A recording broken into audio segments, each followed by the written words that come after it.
Stove top സ്റ്റോറീസിൻ്റെ പുതിയ വീഡിയോയിലേക്ക് സ്വാഗതം. ഇന്ന് നമ്മളൊരു മീൻ കറിയാണ് ഉണ്ടാക്കുന്നത്. അതിനുവേണ്ടി കട്ടില മീനാണ് എടുത്തത്. കഴുകി വൃത്തിയാക്കി എടുത്തിട്ടുണ്ട്. പിന്നെ ഇതിലേക്ക് വേണ്ട സാധനങ്ങൾ പുളി വെള്ളത്തിലിട്ട് എടുത്തിട്ടുണ്ട്. പിന്നെ ചെറിയുള്ളി, പച്ചമുളക്, ഇഞ്ചി, വെളുത്തുള്ളി ചതച്ചത്, തക്കാളി, കറിവേപ്പില. ഇനി ഒരു മൺചട്ടി എടുത്തിട്ടുണ്ട്. അതൊന്ന് ചൂടായി വരുമ്പോൾ അതിനകത്തേക്ക് വെളിച്ചെണ്ണ ഒഴിച്ചു കൊടുത്ത് കടുക് ഉലുവയും ചേർത്തൊന്ന് പൊട്ടിച്ചെടുക്കുക. അത് പൊട്ടി വരുമ്പോൾ നമ്മൾ ഇതിനകത്തേക്ക് അരിഞ്ഞു വെച്ചിട്ടുള്ള ചെറിയുള്ളി ചേർത്ത് കൊടുക്കുക. അതിനൊപ്പം തന്നെ ഇഞ്ചി, പച്ചമുളകും വെളുത്തുള്ളിയും ചേർത്ത് കൊടുക്കുന്നുണ്ട്. ഇഞ്ചിയും വെളുത്തുള്ളിയും ചതച്ചതാണ്. പിന്നെ പച്ചമുളകും ചേർത്ത് നന്നായി ഒന്ന് വഴറ്റിയെടുക്കുക.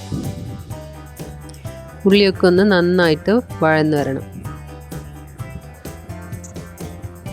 ഇപ്പോൾ നമ്മുടെ ഉള്ളിയൊക്കെ നന്നായിട്ടൊന്ന് വഴന്ന് വന്നിട്ടുണ്ട്. കളറൊക്കെ ഒന്ന് ചേഞ്ചായി വന്നിട്ടുണ്ട്. ഇനി നമുക്ക് ഇതിനകത്തേക്ക് പൊടികൾ ചേർത്ത് കൊടുക്കാം. അതിനുവേണ്ടി ഒരു 1/4 ടീസ്പൂൺ മഞ്ഞൾപ്പൊടി, 2 സ്പൂൺ മുളക് പൊടി, 1 സ്പൂൺ മല്ലിപ്പൊടിയും ചേർത്ത് കൊടുത്തിട്ടുണ്ട്. പിന്നെ കുറച്ച് ഉപ്പും. ഇതെല്ലാം കൂടെ ഒന്ന് വഴറ്റിയെടുക്കാം. മസാലേൻ്റെ ഒക്കെ ഒരു പച്ചമണം മാറുന്നവരെ നന്നായിട്ടൊന്ന് വഴറ്റിയെടുക്കണം.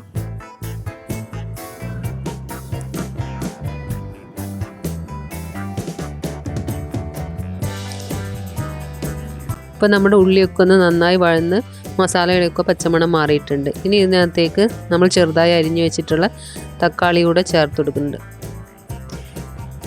തക്കാളി ഒന്ന് നന്നായിട്ട് വെന്ത് വരണം. അതിന് നമുക്ക് കുറച്ച് നേരം ഒന്ന് അടച്ചു വെച്ച് വേവിച്ചെടുക്കാം. അപ്പോൾ തക്കാളി വേഗം ഒന്ന് വെന്ത് കിട്ടും. ഇപ്പോൾ നമ്മുടെ തക്കാളിയൊക്കെ നന്നായി വെന്ത് ഉടഞ്ഞു വന്നിട്ടുണ്ട്. ഇനി നമുക്കിതിനകത്തേക്ക് പുളിവെള്ളം ചേർത്ത് കൊടുക്കാം. നമ്മൾ നേരത്തെ കുതിർത്ത് വെച്ച പുളിവെള്ളം പിഴിഞ്ഞ് ചേർത്ത് കൊടുത്താണ്. ഒന്ന് ഇളക്കി കൊടുക്കുന്നുണ്ട്.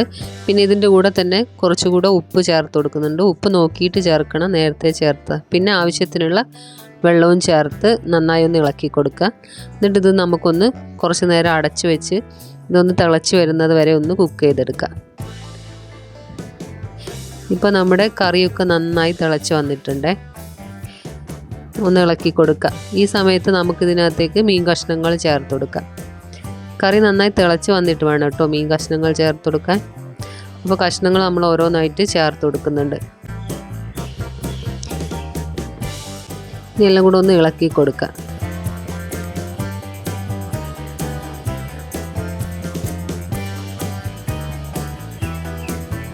നമുക്ക് കുറച്ച് കറിവേപ്പില കൂടെ ചേർത്ത് കൊടുക്കാം. കുറച്ചധികം കറിവേപ്പില ചേർത്താൽ നല്ലതാണ്. ഇവിടെ കറിവേപ്പില കിട്ടാറില്ല, അതുകൊണ്ടാട്ടോ കുറച്ച് ചേർത്ത്. ഇനി നമുക്കിത് അടച്ച് വെച്ച് കുക്ക് ചെയ്യാം. കറിയൊക്കെ നന്നായി തിളച്ച് വന്നിട്ടുണ്ട്. ഇടയ്ക്കൊന്ന് ഇളക്കി കൊടുക്കാം. നമുക്ക് മീൻ പൊടിഞ്ഞു പോകാതെ നോക്കണം ഇളക്കുന്ന സമയത്ത്.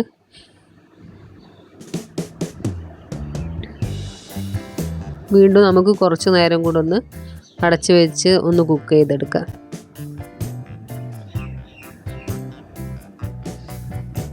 ഇപ്പോൾ കറിയൊക്കെ നന്നായി തിളച്ച് വന്നിട്ടുണ്ട്.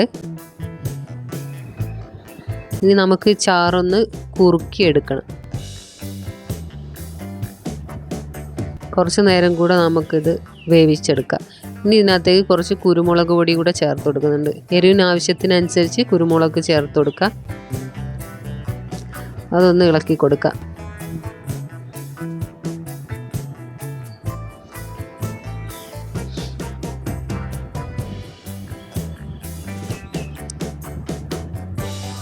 അപ്പോൾ നമ്മുടെ കറിയൊക്കെ റെഡിയായി വന്നിട്ടുണ്ട് കേട്ടോ. മൊത്തത്തിലൊന്ന് നമുക്ക് ഇളക്കി കൊടുക്കാം. ഇപ്പോൾ മീനൊക്കെ നന്നായി വെന്ത് നമ്മുടെ കറി റെഡി ആയിട്ടുണ്ട്. ഇനി നമുക്ക് കുറച്ചുകൂടെ കറിവേപ്പില ഇതിനകത്തേക്ക് ചേർത്ത് കൊടുക്കാം അവസാനമായിട്ട്. അപ്പോൾ നമ്മുടെ മീൻ മുളകിട്ട് തയ്യാറായിട്ടുണ്ട്. അപ്പോൾ എല്ലാവർക്കും വീഡിയോ ഇഷ്ടമായി എന്ന് കരുതുന്നു. ഇഷ്ടപ്പെട്ടാൽ ലൈക്ക് ചെയ്യാനും ഷെയർ ചെയ്യാനും സബ്സ്ക്രൈബ് ചെയ്യാനും മറക്കരുത്. പുതിയ വീഡിയോ ആയിട്ട് വീണ്ടും കാണാം.